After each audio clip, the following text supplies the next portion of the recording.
Welcome to the last chapter of the semester. So here we'll be going over chapter 16, which involves talking about several different ways that we can treat psychological disorders. You'll see that the chapter is organized into three subsections. So we'll start by talking about biological treatments, transition to talking about psychotherapy, and then end the chapter by talking about how to evaluate psychotherapy. Your textbook overall does a really nice job of talking about these different sections. And because it is the end of the semester, and I know you all are very tired and you have a lot of things going on, I'm going to keep this PowerPoint relatively short. But please know that this is one of my main areas of interest, and it's something that I'm specifically trained in. And so I really do want to encourage you to reach out if you have any specific interests or specific questions, because again, this is something that I really enjoy talking about. But again, just in the interest of it being the end of the semester, I'm going to keep this relatively brief. The first thing that you need to know is the way that we treat psychological disorders can be generally split into two approaches. The first is biological. So these types of treatments are generally going to be provided by psychiatrists. So psychiatrists are people that go to medical school and earn an MD. So these are the individuals that are going to be prescribing medications and using other forms of biological treatments, which we'll talk about. Psychotherapy, on the other hand, or what could be more informally called talk therapy, which we'll talk about isn't necessarily accurate in this day and age. But generally speaking, psychotherapy is provided by clinical psychologists. So those are people that earn a PhD, and other types of therapists and counselors. So for example, a licensed clinical social worker could also provide various forms of psychotherapy. Currently, I would say that there is more of an emphasis on biological treatments. So when you survey people that have been diagnosed with a psychological disorder and ask them the types of treatments that they are offered by different providers and the types of treatments they choose to pursue, most people are accessing and using biological treatments, with the main one being medications. But as we're going to talk about, psychotherapy has a lot to offer. Many people in the field would argue that it actually potentially has more to offer than medications, or at the bare minimum would be more appropriate than medications for some types of patients in some situations. But before we go any further, I do want to acknowledge that I am absolutely biased when you talk to me about biological treatments versus psychotherapy. I have a PhD in clinical psychology, so clearly my bias and my lean is going to be more towards psychotherapy. Absolutely, biological treatments and medications are important and a vital aspect of treating psychological disorders, but I think most people in the clinical psychology field would say that there is some work to do in terms of making sure people understand about their options for psychotherapy and trying to make sure that that is a first-line treatment, because again, the emphasis right now is on biological treatments. So as I mentioned, the number one most commonly used biological treatment for psychological disorders are various forms of medications that alter the production of or response to neurotransmitters. You can break down these medications into several categories based on exactly how they impact neurotransmitter functioning and also the types of symptoms they aim to treat. So antipsychotics generally block or reduce sensitivity to dopamine. Different antipsychotics might work on slightly different neurotransmitters, but most of the time they're impacting dopamine. Some of the things to know about antipsychotics, they are typically prescribed for schizophrenia, other forms of psychosis. More recently, though, we see what we call off-label prescribing, meaning they're starting to be used for different types of disorders and disorders that they're not necessarily tested for, meaning that there is no evidence or there's been no science to determine whether it's safe or really a good idea to use it, but generally it starts to become more common practice, and so more and more prescribers start to do it. So examples of that would be prescribing for bipolar disorder, PTSD, things like that. One of the most important things to know about antipsychotics is that there are very serious side effects associated with them, with the main one being tardive dyskinesia, which your textbook talks about as being neurological symptoms. We also need to keep in mind that antipsychotics do not always impact all symptoms of disorders. So for example, individuals with schizophrenia are mostly prescribed antipsychotics for hallucinations and delusions, but they don't necessarily impact flat affect. Antidepressants are another category. These medications mostly elevate levels of serotonin and norepinephrine. They are primarily used to treat depression, but again, off-label prescribing certainly means that they're used for other disorders in different contexts.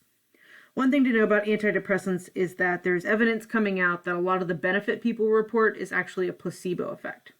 Now, that doesn't mean that people are lying. It doesn't mean that antidepressants can't or shouldn't be used. It just means that a lot of the improvement people report is more about that they hope and believe that the medications are working and are less about an actual chemical impact. There is a chemical impact.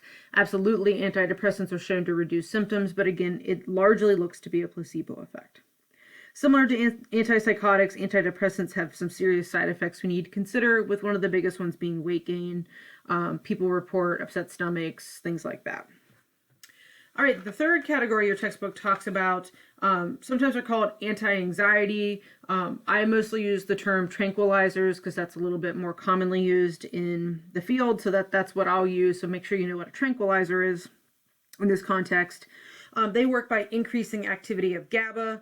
One thing to know about anti-anxiety is that, not surprisingly, anti-anxiety medications and tranquilizers are used for anxiety disorders, but they actually cannot be used long term, or it's at least recommended you do not use tranquilizers long term.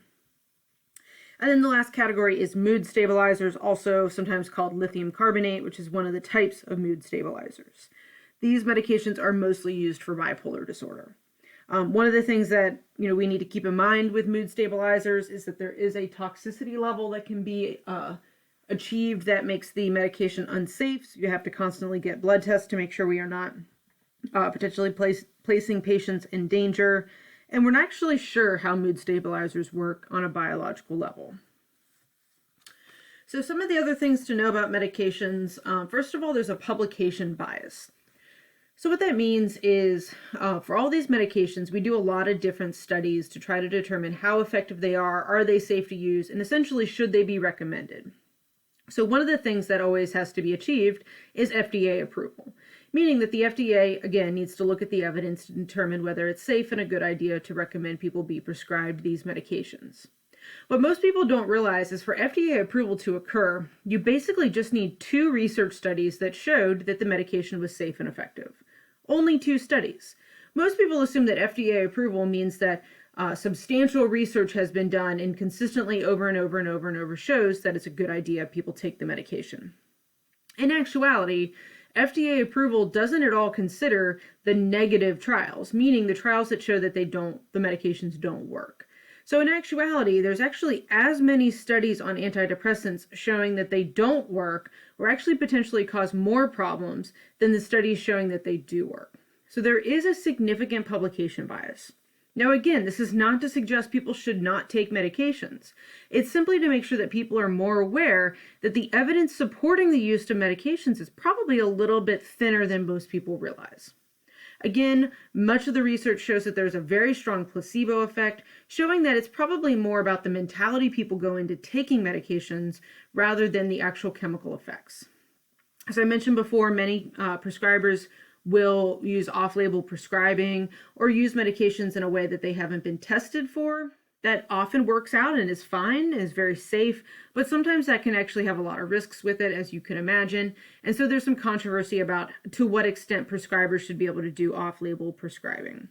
There's actually a lot of controversy and question about what the long-term impacts are of these medications. So for example, and I don't necessarily talk about it here, but medications used to treat ADHD, we don't really know what the long-term impact of that is. So someone who, let's say, is diagnosed with ADHD when they're 8, start, taking medications for that, like Adderall. What's the impact on their brain after 50 or 60 years of that? We don't know. So there's a lot of concern about the long-term impact because, again, it's a huge question mark. So again, I do not want anyone leaving this PowerPoint video thinking that I don't think medications are a good idea. Instead, what I want you leaving this PowerPoint thinking is what are the pieces of evidence that we're using to make these decisions? Again, I think a lot of people misunderstand and assume that the field is pretty confident and has really strong evidence that all of the ways the drugs are used are very safe, when in actuality, prescribers are often using drugs in different ways than they were FDA approved for or were intended for. So this is simply meant to generate question and debate, not necessarily to make people feel unsafe or feel like they need to change their own medication usage. Also want to point out that there are other direct brain interventions that have been used in the past, like lobotomy, that are no longer used because they were essentially unsafe, unnecessary, and led to no positive benefit. There are other direct brain interventions that we still use, things like electroconvulsive therapy, also known as shock therapy. We still use that today for treatment-resistant severe depression. So there are several options in terms of biological treatments, again, with the main ones being medications. There's a lot of work to do for the field in terms of better understanding how these drugs impact our brains, both in the short term and the long term, understanding, again, how much of the benefit is truly chemically based and how much of it is a placebo effect, and trying to improve some of our empirical process from the standpoint of publication bias. We should have higher standards that these drugs and drug companies need to achieve to get FDA approval. So let's shift gears now and talk about psychotherapy. So as I mentioned before, psychotherapy essentially is talk therapy. And this originates from Sigmund Freud. So Sigmund Freud was one of the very first people to really introduce this idea that we can talk to people about their problems. So Freud's ideas grew out of some rather creative but ineffective approaches people were using. So if you want some interesting things to read about, Google mesmerism. So mesmerism is essentially this idea that you can use chemicals and combine different fluids, some of them including iron, some including copper, and try to shift the person's internal mechanisms and dynamics to try to alter their symptom presentation. So mesmerism was kind of a unique idea that essentially fell flat because it wasn't super effective. It also was a pretty unethical theory because the person doing it was clearly just out to make money. And his name was Mesmer, not super surprising. That then kind of grew into hypnotism, which was, again, a very unique idea about how we could help people with psychological disorders. Again, it proved not to be super effective. But from hypnotism, Sigmund Freud got this idea that essentially you can talk to people about what's going on, but the main goal of his approach, which again at the time was called psychoanalysis, was that you needed to get at their unconscious beliefs, conflicts, and desires. And so what he liked about hypnotism was it was a way to essentially access the person's unconscious. But he saw it as not very effective because it wasn't. So instead he relied on things like dream analysis, where you would analyze the person's dream to try to get at the unconscious dynamics of personality. Another was transference, which is where you would essentially observe the relationship between the patient and client to try to, again, tap into the unconscious. So again, Freud's ideas at the time were called psychoanalysis, which then developed and grew into a more current field called psychodynamic. So a lot of the current field of psychodynamic just kind of vaguely looks like Freud's original ideas. It's moved quite a bit from his original thoughts about things like penis envy, again, all the kind of sexual and violence stuff that we talked about, in a prior chapter on personality. So we've kind of shifted from that. And so the current field of psychodynamic very much, I would say, focuses more on that like dream analysis and transference aspect to try to get at the unconscious.